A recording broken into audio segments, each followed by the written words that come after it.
Hey, what's happening, all you samurai out there in the land of Wano? I'm Duuz-Diz-Din, and I'm coming at you with a chapter review of One Piece, specifically Chapter 946, titled Queen vs. O-Lin. Now, this chapter actually begins with a very sweet cover page, and one we haven't really gotten too much of, and that's specifically of Wano characters. And that's Suru and her husband Kinemon just taking a nice little walk through the woods with a fox just sending out foxfires and stuff like that, and them just enjoying the spectacle, which is a very sweet scene and feels like one that we would probably see in the actual series proper, and kind of makes you wonder, does that mean that one of these characters might not make it all the way to the end of the Wano arc? Like, it really does give that impression. Tell me I am not crazy. But then we get into the actual chapter itself, where Queen has literally planted, well, Big Mom has literally planted Queen's head right into the ground. And now, Queen isn't taken out by this, not at least not immediately. If anything, he's taken off guard by it.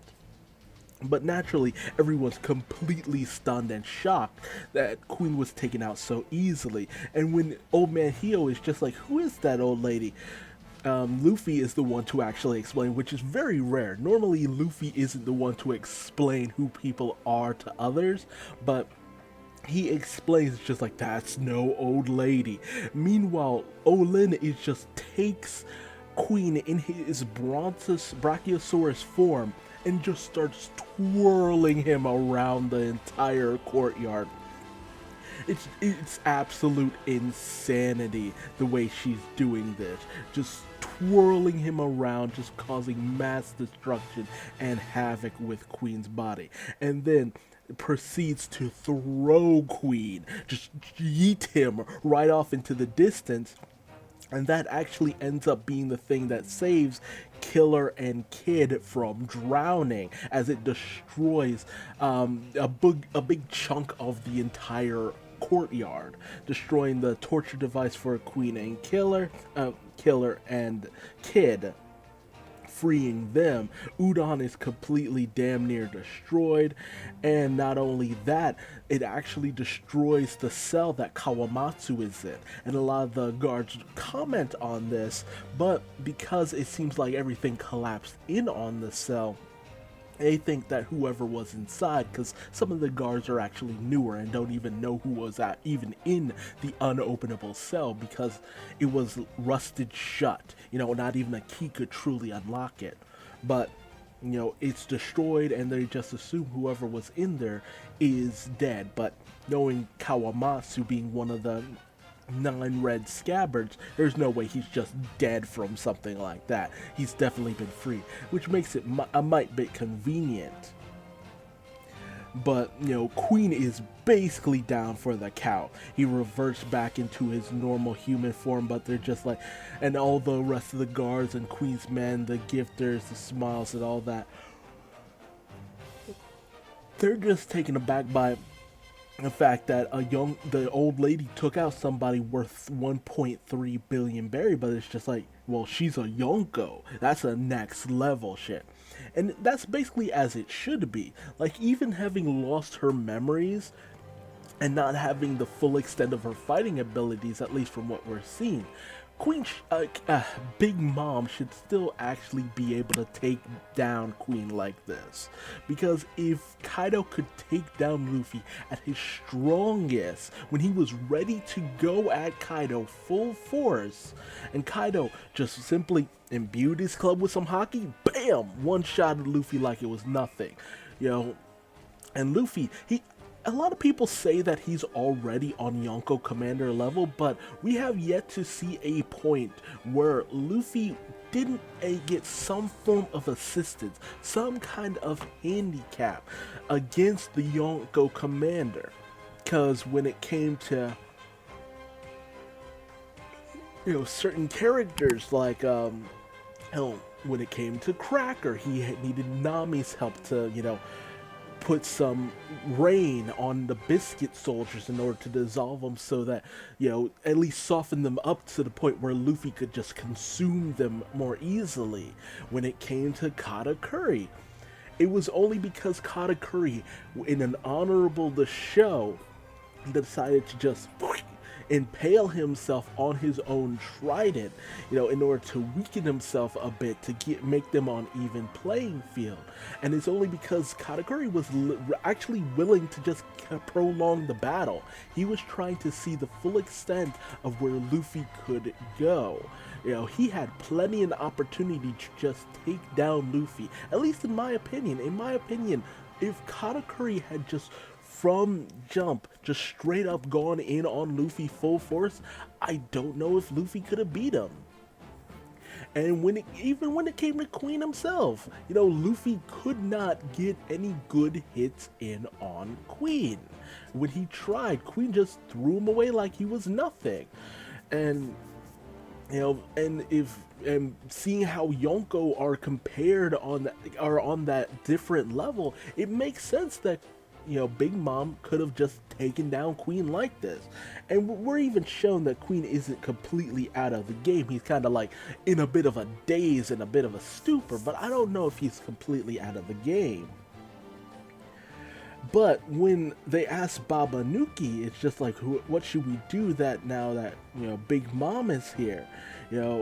We don't know if we should provoke her or anything because, Lord Kaido is just like, hey, don't mess with her. But Babanuki ends up being informed that the snails aren't able to communicate anymore and they can't get in touch with Onigashima to ask for help from their main forces. We end up seeing in the central control tower of the Udon prison that Raizo is running around, and he gets a flashback from when he talked with Caribou specifically.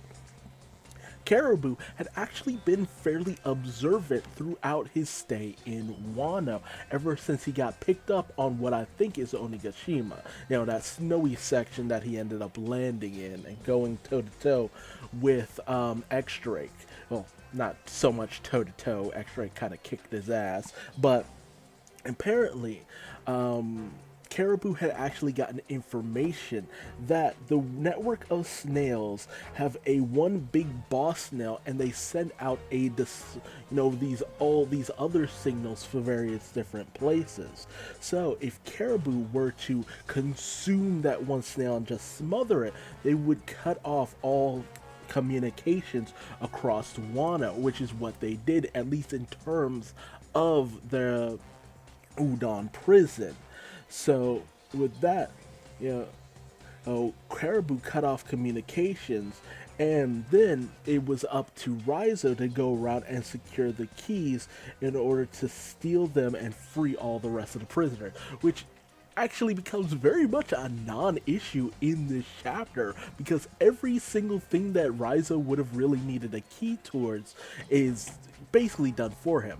Although I don't think I'm just now remembering that there are different sections of the Udon prison, so he's off to free all the other bosses for the other Yakuza bosses to unite them under Hyogoro. So at least the main thing that he needed to do has already been accomplished. Now he just has to find the keys to free the other Yakuza bosses who will have the influence in order to bring everyone together under Hyogoro, Luffy, Momosuke, all that good stuff.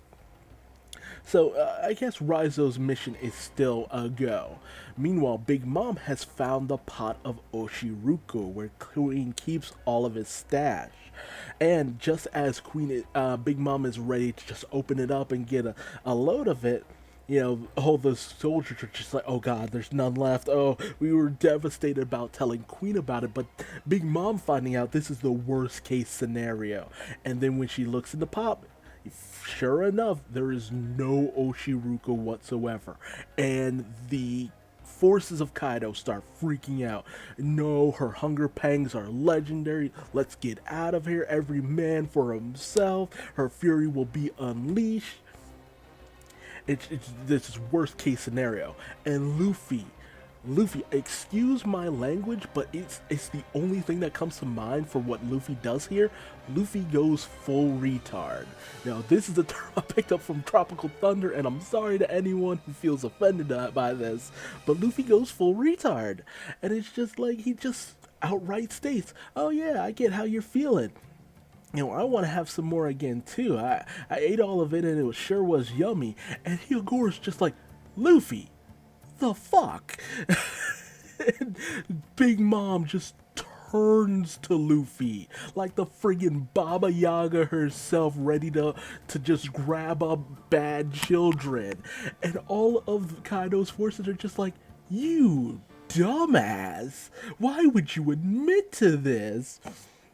And everyone around, it's just like, oi, because Kiku's a little taken aback. Chopper is straight up crying. Queen, while down, is just like, the Oshiruku was eaten, so he's now a little pissed. And Luffy freaks out because he's just like, oh my god, did I just say that out loud? Hyogoro's just like, are you absolutely insane? Because he repeats it again. It's just like, yeah, I was just thinking, man, that Ochiruko I gobbled all up sure was yummy. And it's just like, oh, Luffy, sweet baby child, why are you so afraid of living?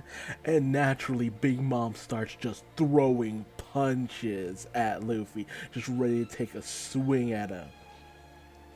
And Luffy does his best to try to explain, like, no, Big Mom, look, if we fall out of the ring, you know, spikes will come out of these cuffs and they'll, you know, decapitate us and all that. And Big Mom is just like, who the hell is Big Mom? You know, I don't know you. Who are you, Oshiruku eater? So she, you know, she's completely lost her memory, so she has no idea who the fuck Luffy is.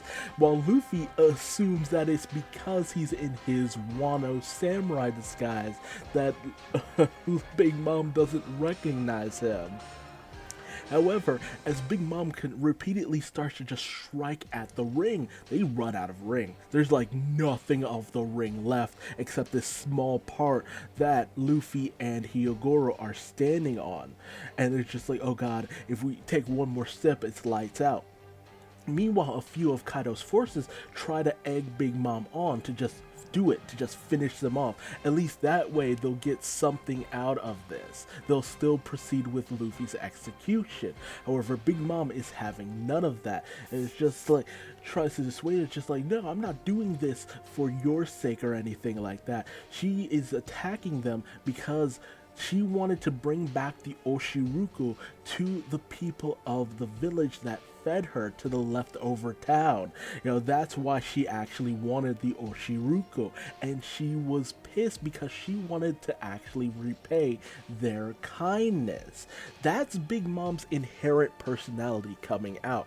You know, before she got more and more morally corrupt over the years, before she just started becoming more devious, before she was allowed to have her more sinister side egged on with people who just encouraged her, like what was his name, Streusen. Yeah, Streusen and Mother Carmel, they just kept egging on the more worst parts of her. They never reprimanded her for her naughtier habits. Even when she was trying to do good, they didn't use it as a teaching moment to be like, okay, this is a moment where you should learn that you made a mistake. They never did any of that. They always just encouraged her. Oh, you were doing it for a good reason. Oh, it was for a good purpose.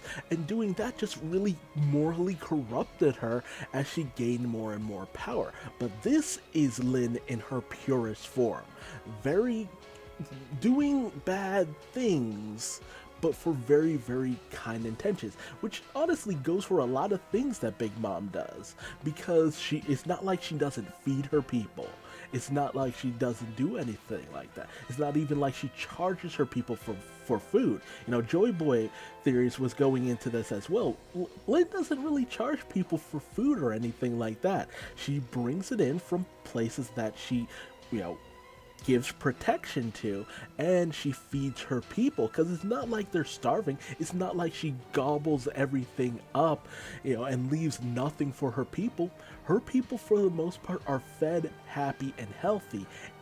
If it weren't for her tantrums, that's the one thing that endangers her life. It's just like, yeah, her rule, and for the most part, you can avoid that just by not living in the capital city with Big Mom. All the other remote islands get off scot-free for the most part. So O-Lin, for the most part, she has a very more kind nature than most would assume. It's veiled in very dark, duplicitous things that she tends to do. But that's neither here nor there at this moment, as she's still very pissed off at Luffy for eating all of it, so she destroys the remaining part.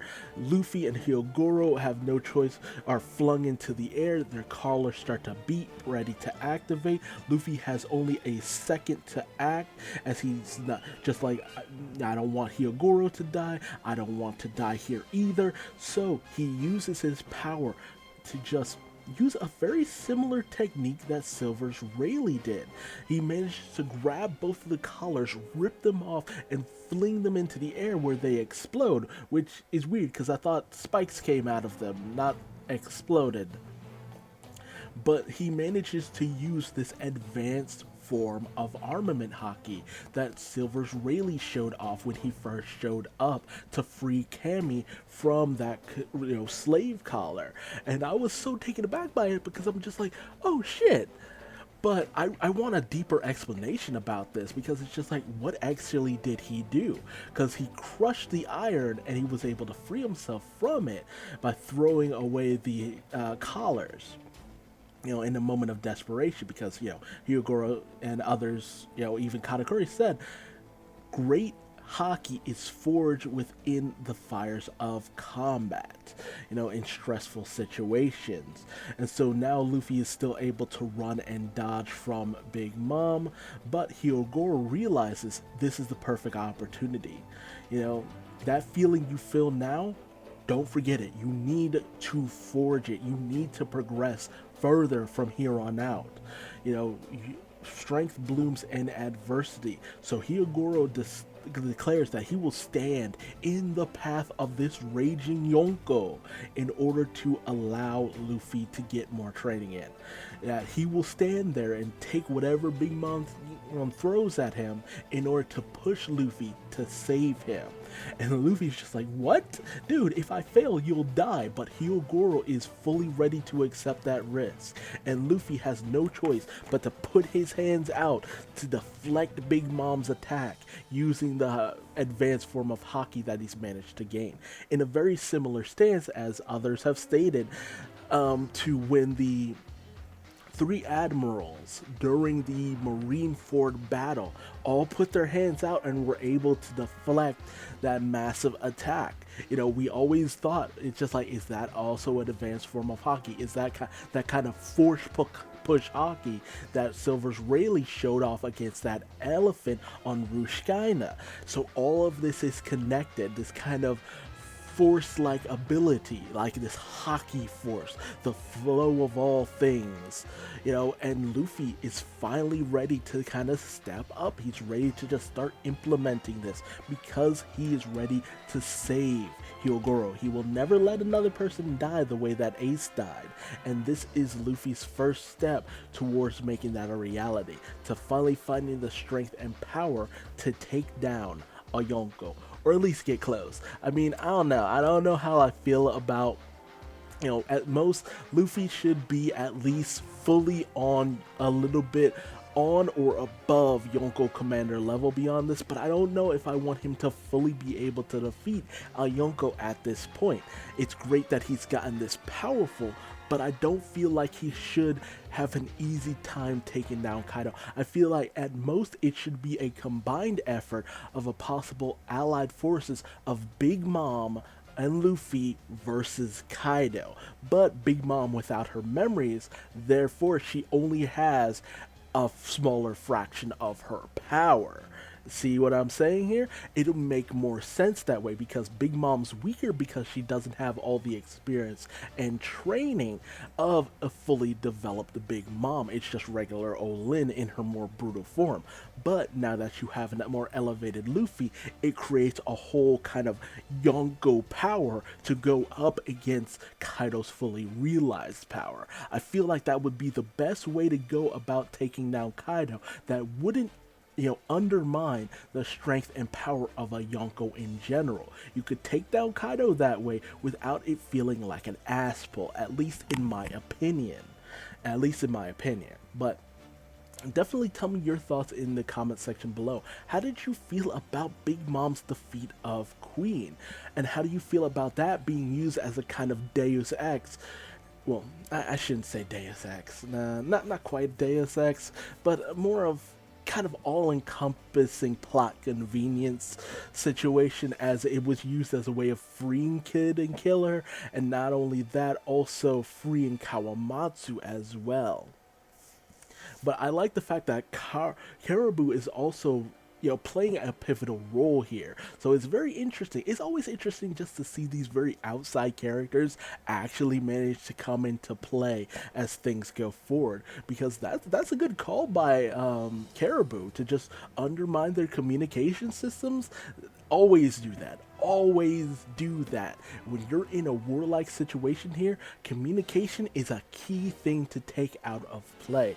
But there's also the major fact of how do you feel about Luffy, furthering his hockey abilities, and how far do you think it should take him? How far do you feel that this should actually be able to get him in terms of defeating a Yonko? How did you feel about my suggestion that it should be an amnesiac, weakened Big Mom, not in her fully capable state, and a more powered up Luffy being the ones to take down Kaido? At most, I want this fight between the, amnesiac Big Mom, who seems not to be using any hockey in any of her attacks, and a fully hockeyed up Luffy to reach at most a stalemate. Now, if Big Mom were to have full hockey control and all of her abilities at her command, Luffy would have a hard time taking her down, if at all being able to. But with this, I want it to reach a stalemate. I don't want it to be a defeat.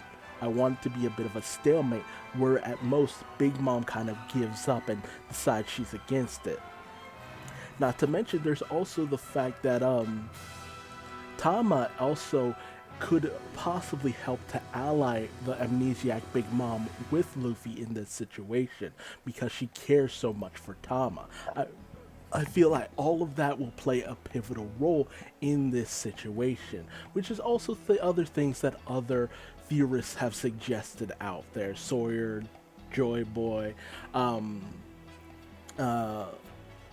Tekking, all those good guys for Neverworld, all those people have suggested it.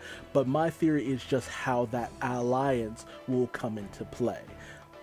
Weakened amnesiac Big Mom, strengthen Luffy, equal out to one force that could possibly defeat Kaido. That should be the way that goes down. If not, I feel that won't sit well, at least for me in the end. But tell me your thoughts and theories in the comment section below. If you liked this video, leave me a like. If you didn't, feel free to leave me a dislike and tell me what I did wrong in the comment section below.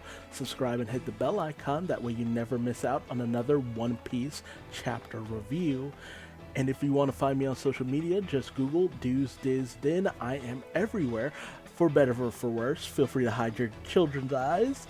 And until the next video, just remember that your true power will always come out in the face of adversity, no matter what that may be. Until next time, I'm Duuz-Diz-Din, and I'm going to bed. Bye-bye.